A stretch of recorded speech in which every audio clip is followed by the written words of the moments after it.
You, John Fitzgerald Kennedy, do solemnly swear.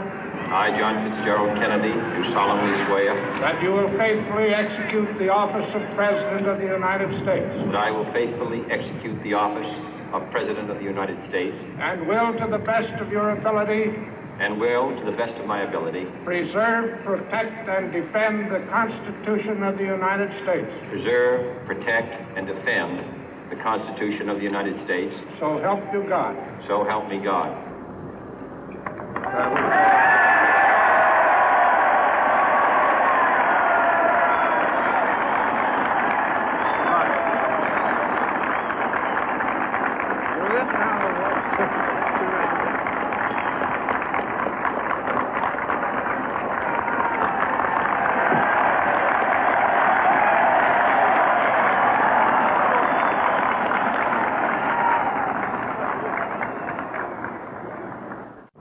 Vice President Johnson, Mr. Speaker, Mr. Chief Justice, President Eisenhower, Vice President Nixon, President Truman, Reverend clergy, fellow citizens.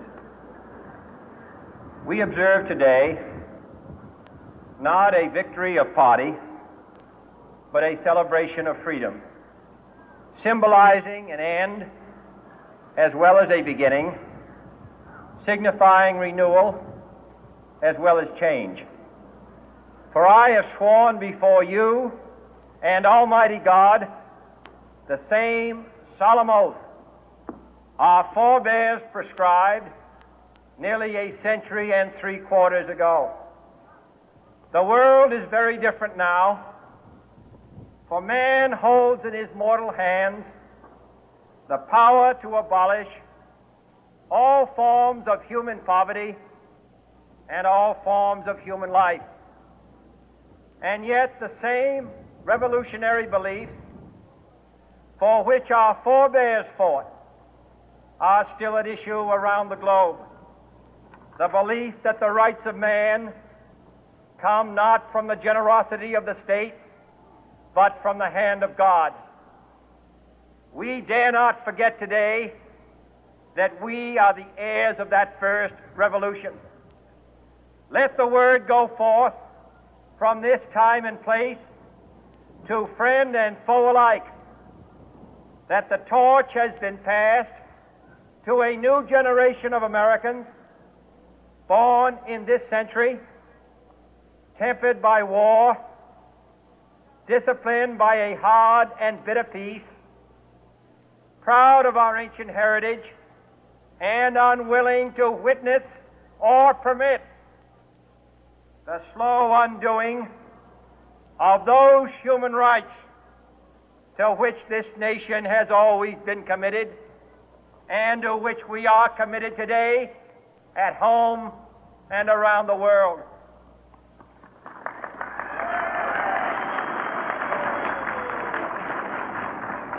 Let every nation know, whether it wishes us well or ill, that we shall pay any price, bear any burden, meet any hardship, support any friend, oppose any foe to assure the survival and the success of liberty.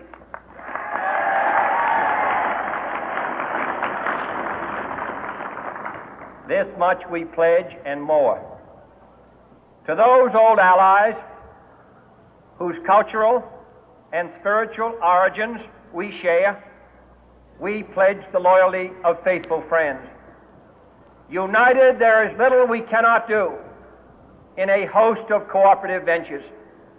Divided, there is little we can do, for we dare not meet a powerful challenge at odds and split asunder. To those new states whom we welcome to the ranks of the free, we pledge our word that one form of colonial control shall not have passed away, merely to be replaced by a far more iron tyranny.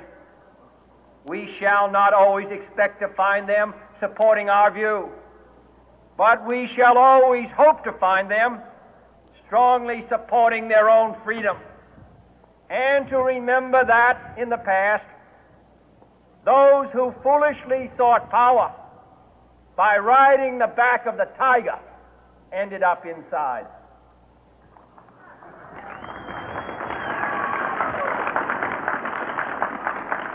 To those people in the huts and villages of half the globe struggling to break the bonds of mass misery, we pledge our best efforts to help them help themselves for whatever period is required, not because the communists may be doing it, not because we seek their votes, but because it is right. If a free society cannot help the many who are poor, it cannot save the few who are rich.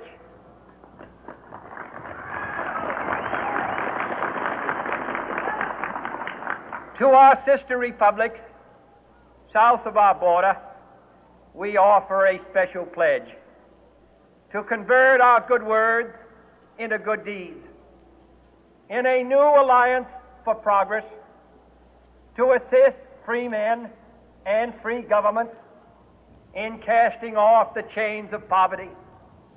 But this peaceful revolution of hope cannot become the prey of hostile powers. Let all our neighbors know that we shall join with them to oppose aggression or subversion anywhere in the Americas. And let every other power know that this hemisphere intends to remain the master of its own house.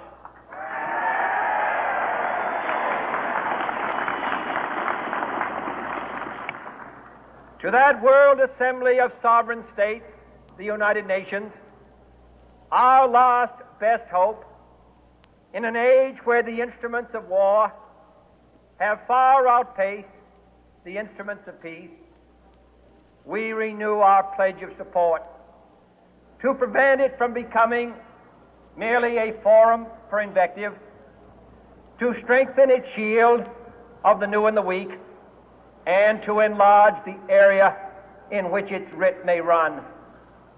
Finally, to those nations who would make themselves our adversary, we offer not a pledge, but a request that both sides begin anew the quest for peace. Before the dark powers of destruction, unleashed by science, engulf all humanity in planned or accidental self-destruction, we dare not tempt them with weakness, for only when our arms are sufficient beyond doubt can we be certain beyond doubt that they will never be employed.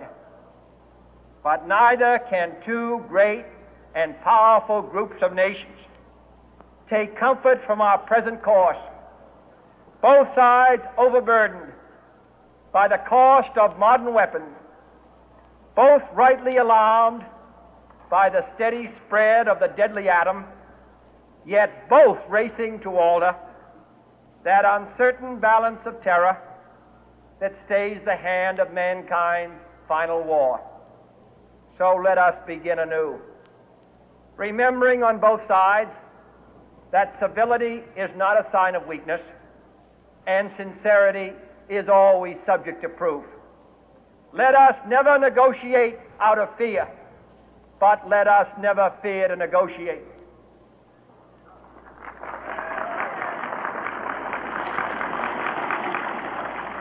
Let both sides explore what problems unite us, instead of belaboring those problems which divide us.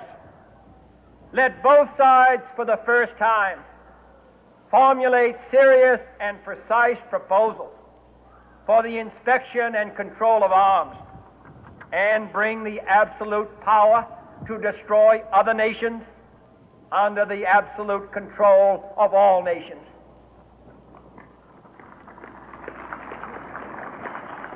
Let both sides seek to invoke the wonders of science instead of its terrors. Together, let us explore the stars, conquer the deserts, eradicate disease, tap the ocean depth, and encourage the arts and commerce. Let both sides unite to heed in all corners of the earth the command of Isaiah to undo the heavy burden and let the oppressed go free. And if a beachhead of cooperation may push back the jungle of suspicion, let both sides join in creating a new endeavor, not a new balance of power, but a new world of law, where the strong are just and the weak secure and the peace preserved.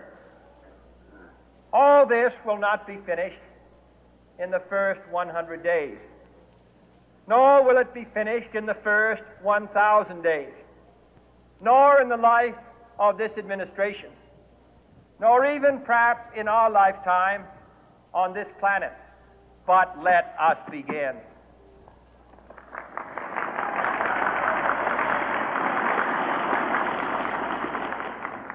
In your hands, my fellow citizens, more than mine, will rest the final success or failure of our course. Since this country was founded, each generation of Americans has been summoned to give testimony to its national loyalty. The graves of young Americans who answered the call to service surround the globe. Now the trumpet summons us again, not as a call to bear arms, though arms we need, not as a call to battle, though in battle we are, but a call to bear the burden of a long twilight struggle, year in and year out, rejoicing in hope, patient in tribulation, a struggle against the common enemies of man, tyranny, poverty, disease, and war itself. Can we forge against these enemies a grand and global alliance, north and south, east and west, that can assure a more fruitful life for all mankind? Will you join in that historic effort?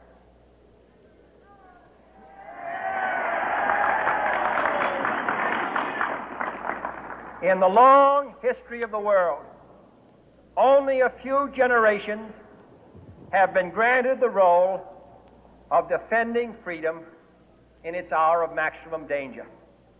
I do not shrink from this responsibility. I welcome it.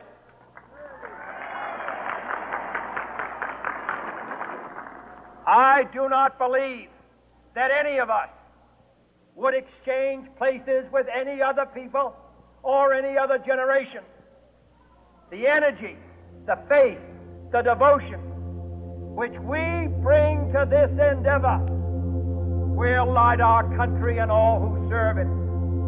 And the glow from that fire can truly light the world. And so, my fellow Americans, ask not what your country can do for you, ask what you can do for your country.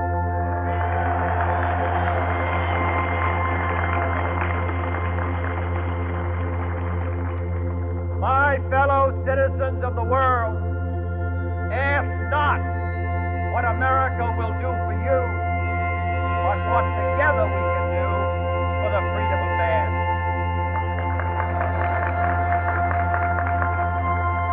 Finally, whether you are citizens of America or citizens of the world, ask of us here the same high standard of strength and sacrifice which we ask of you. With a good conscience, our only sure reward, with history the final judge of our deeds, let us go forth to lead the land we love, asking His blessing and His help, but knowing that here on earth, God's work must truly be our own.